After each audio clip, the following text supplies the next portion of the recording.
Have you ever heard of the youngest two kids ever sentenced to death row? Today, we'll be diving into the stories of Amelia Carr and Austin Myers, who both committed heinous crimes that resulted in their sentencing to death row. From a troubled relationship turned deadly to a planned robbery turned murder, these cases shed light on the dark reality of the consequences of one's actions. Stay tuned to learn more about these shocking cases and their aftermath. Born on January 4, 1995, Austin Myers spent his childhood in Waynesville, Ohio. He was the oldest of his parents' 5 children, with Danielle and Gregory being his mother and father, respectively. While his parents claimed to have been present in his life and instilled moral values, their relationship started to deteriorate when Austin was only a year old due to Danielle's affair with a coworker, resulting in a pregnancy. Despite this, Gregory chose to stay in the family home with his children. As a child, Austin displayed excellent behavior and a keen interest in music, leading his parents to provide him with private piano lessons.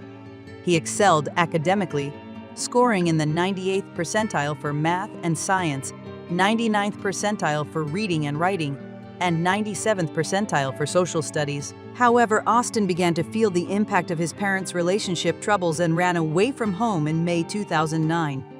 He was found by a police officer who noticed signs of self-harm and brought back home. Danielle took Austin to an inpatient facility where he was diagnosed with depressive disorder and substance-induced mood disorder due to his abuse of Benadryl.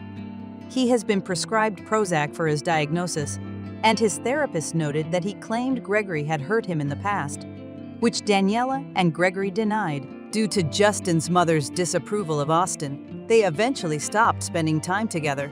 Fast forward to January 27, 2014, when Austin, now 18 and newly employed, overslept and missed his start time. Seeking a way to make some money, he contacted his 19-year-old friend. Together, they considered robbing a drug dealer or Justin's stepfather, Mark Cates, who Austin had informed Timothy had $20,000 in a safe. When they arrived at Justin's house in Waynesville, they saw he was home and abandoned their initial plan. Instead, they spent around 20 minutes socializing with Justin before driving to Waynesville Library to plan their next move. Following an incident in July 2009, Austin's father moved out and divorced his wife 2 months later. Subsequently, Austin's academic performance declined, and he developed behavioral problems. In middle school, Austin befriended Justin, who was also a student at the school. They remained close friends until Justin graduated from Waynesville High School and planned to join the Navy. During their friendship, Austin noticed that Justin had a significant amount of money in his house's safe, which he estimated to be around $20,000. However, Justin's mother disapproved of Austin's influence on her son, and they eventually drifted apart. In January 2014, when Austin overslept and missed work, he contacted his friend Timothy Mosley to help him earn some cash. They discussed robbing either a drug dealer or Justin's stepfather, Mark Cates, who was believed to have $20,000 in his safe. They initially drove to Justin's house to carry out their plan, but when they saw him there, they abandoned the idea and instead visited him for a short while. They drove past Justin's house a few times before eventually parking in front. Austin knocked on the door, and Justin let them in upon recognizing them. After some conversation, Justin offered them a drink, and as Justin reached for a drink from the fridge, Timothy grabbed him from behind while Austin held him down. Justin struggled and pleaded for them to stop, but Austin reassured him softly and held him down while Timothy killed him. Mark later testified that Austin and Timothy found and took his safe after Justin's death. They then went back to the crime scene to clean up, taking Justin's belongings with them, and left his house around 2 p.m. Justin's neighbor, Andrew Raymond, noticed Timothy's car in the carport and saw men who were not Justin coming in and out of the house. Later, while driving, Timothy became paranoid and took side roads to a remote area to check his car for bloodstains. Meanwhile, Austin searched Justin's wallet and took around $100. They then drove to Timothy's house to clean themselves. Timothy proceeded to unload his car and bring items to his bedroom. They brought the safe upstairs, changed clothes, and decided to dispose of Justin's body at a location they agreed upon, West Alexandria. Upon arriving near Crybaby Bridge, they dumped Justin's body behind a log, took his iPod from his back pocket, and attempted to erase DNA evidence using ammonia and septic enzymes. To make matters worse, Timothy retrieved the gun they had stolen from Justin's house and handed it to Austin, who shot Justin twice. After driving around to discard additional items, they returned to Timothy's house to open the safe, which only contained random items such as loose change, bullets, gun accessories, headphones, sunglasses, a coin collection, and a necklace. They burned the papers and evidence in a fire pit, stored the rest in Logan's residence, and threw the safe into a river. After Justin's stepfather Mark couldn't reach him, he called the police. Police located Timothy and Austin's automobile and arrested them at Timothy's house. Austin denied knowing anything about Justin's abduction or his home burglary when questioned at Clayton Police Station on January 29th. He returned to Timothy's house after the interview, and Timothy was also questioned.